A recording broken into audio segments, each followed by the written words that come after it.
নমস্কার বন্ধুরা, আমার বৃষ্টিপর্ণা চ্যানেলে আপনাদেরকে স্বাগত। আজ আমি চলে এসেছি একটা চপের রেসিপি নিয়ে, কিন্তু চপটা করব কাঁচা আমের চপ।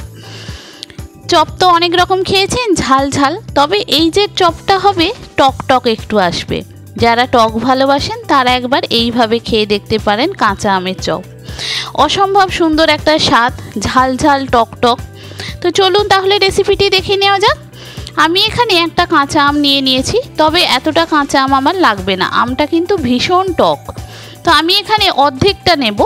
অর্ধেকটা আম নিয়ে ভালো করে ধুয়ে এটাকে গ্রেট করে নেব।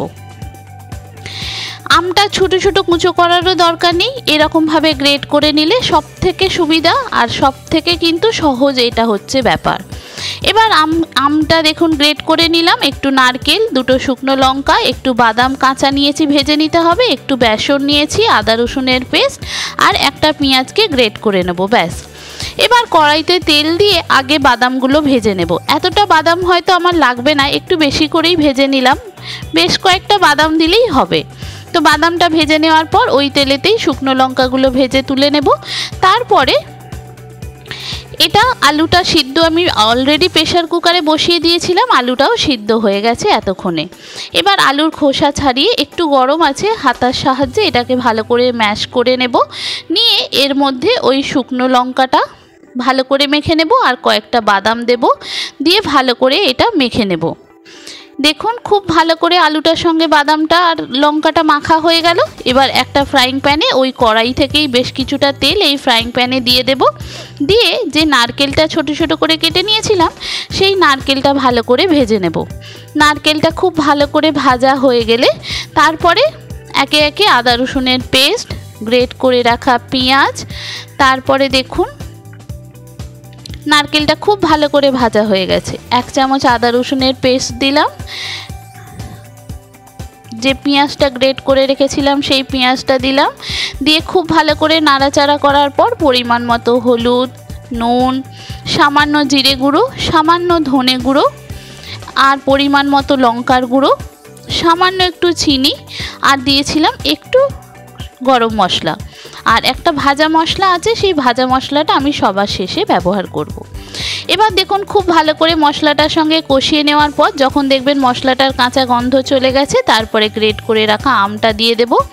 আমটা দিয়েও খুব ভালো করে এটা কষিয়ে নেব। এটা ভালো করে কষানো হয়ে গেলে তারপর যে আলুটা মেখে রেখেছিলাম, আলুটা সেই আলুটা এর মধ্যে দিয়ে দেব। দিয়ে খুব ভালো করে এটা কষানো হয়ে যাবে। যখন দেখবেন একদম ফ্রাইং প্যানের গায়ে আলুটা পুরো মাখা মাখা হয়ে গেছে, তখন বুঝবেন যে আপনার এই চপের আলুর পুরটা রেডি। এবার আমি একটা শুকনো খোলায় সবসময় ভেজে রাখি, জিরে, ধনে, শুকনো লঙ্কা, গরম মশলা দিয়ে একটা শুকনো খোলায় ভেজে এটা গুঁড়ো করে রাখি। যত রকম ভাজা মশলায় দেওয়া যায় আমি এইটা ব্যবহার করি। তো সেই ভাজা মশলা একটু লাস্টে দিয়ে খুব ভালো করে নাড়াচাড়া করে এটা নামিয়ে নেব। এবার এটাকে ঠান্ডা করে তারপরে আমি চপের বেসনটা গুলবো। দেখুন এটা একদম গা মাখা হয়ে গেছে, এবার এটা রেডি। এবার এটা রেখে দিলাম, দিয়ে এবার ঠান্ডা করতে দিয়ে দেবো। এটা যত ঠান্ডা হবে তত কিন্তু এই চপের গোল গোল পুরটা করতে সুবিধা হবে। এবার আমি এখানে যে বেসনটা নিয়েছিলাম সেই বেসনটার মধ্যে পরিমাণ মতো নুন, কালো জিরে আর একটু খাবার সোডা দিয়েছি এর মধ্যে। দিয়ে এটাকে খুব না পাতলা ঘন আর না একদম টাইট সেরকম একটা ব্যাটার করলাম। সামান্য একটু হলুদও দিলাম যাতে চপের কালারটা খুব ভালো আসে। এবার দেখুন অল্প অল্প জল দিয়ে এটা আমি মেখে নিচ্ছি। এটা খুব ভালো করে ফাটিয়ে মাখতে হবে, তার ফলে কি হবে চপের যে খাস্তা ব্যাপারটা সেটা কিন্তু চলে আসবে। এবার এটা মাখা হয়ে গেছে, আর এটা মাখতে মাখতে ততক্ষণে কিন্তু আমার ওই আলুর পুরটাও ঠান্ডা হয়ে গেছে। এবার আলুর পুরটা ছোট ছোট বলের আকার করে একটু চ্যাপটা চ্যাপটা করে নেব, যেরকম চপের পুর করে।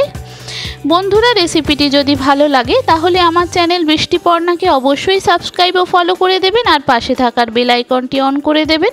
তাহলে ভিডিও আপলোডের সাথে সাথেই আপনাদের কাছে নোটিফিকেশান চলে যাবে ভিডিও আপলোডের। কেমন হলো রেসিপিটি পুরো ভিডিওটি দেখে জানাবেন। যদি ভালো লাগে তাহলে একটা লাইক ও শেয়ার করে দেবেন। এই দেখুন চপের চপগুলো এরকম চ্যাপটা চ্যাপটা করে নিলাম, তাতে কি হবে ভাজতে সুবিধা হবে। এবার কড়াইতে বেশ কিছুটা ডুবো তেল দিয়ে দেব যাতে চপগুলো ভালো করে ভাজা যায়।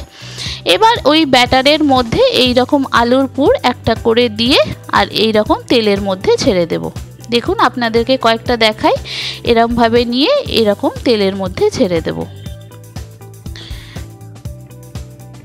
দেখেছেন এইভাবে একটা একটা করে তেলের মধ্যে ওইখানে একটা করে তুলে নেব, নিয়ে তারপরে আবার একটা করে ছেড়ে দেব। আপনাদেরকে তেলেরটাও একটু দেখাই, এই দেখুন একটা করে দিয়ে একটু নাড়াচাড়া করে ওলট পালট করে তারপরে এটা তুলে নেব। একদম সবকটা চপ এরকমভাবে ভাজা হয়ে গেলে তারপরে একসাথে আবার একবার লাল লাল করে ভেজে নেব। এতে কি হয়, চপের দোকানেই দেখেছি এইভাবে করলে চপটা খুব মচমচ করে আর খেতে খুব ভালো হয়। তো এইভাবেই আমি সবকটা করে নিয়েছিলাম, একটা একটা করে এরকম ভেজে তুলে নিয়ে তারপরে এরকম একবারে সবকটা দিয়ে দিয়েছিলাম, 3টে 4টে করে একবারে ভালো করে ভেজে নিয়েছিলাম। এত সুন্দর খেতে হয়, টক টক ঝাল ঝাল, একটা আলাদা ফ্লেভার। মানে কাঁচা আমের যে চপ হয় অনেকেই হয়তো এটা জানে না, কিন্তু সত্যি কথা বলতে এত সুন্দর খেতে হয়েছিল কি বলবো আপনাদের। যারা টক পছন্দ করেন এই রকমভাবে একবার কাঁচা আমের চপ বানিয়ে দেখতে পারেন, খুব সুন্দর খেতে হয় আর খুব সহজ রেসিপি। চপ তো যারা বাড়িতে বানান তাদের পক্ষে একদমই অসম্ভব নয়, আর এইভাবে করলে তো আর কথাই নেই, মুখে লেগে থাকবে, এত সুন্দর হয়। দেখুন কথা বলতে বলতে আমার সবকটা চপ হয়ে গেল। এবার একসাথে কড়াইতে আমি 4টে করে চপ দিয়ে দিলাম, দিয়ে এগুলো এবার ওলট পালট করে লাল লাল করে ভেজে তুলে নেব। ব্যাস, চপ রেখি কাঁচা আমের চপ।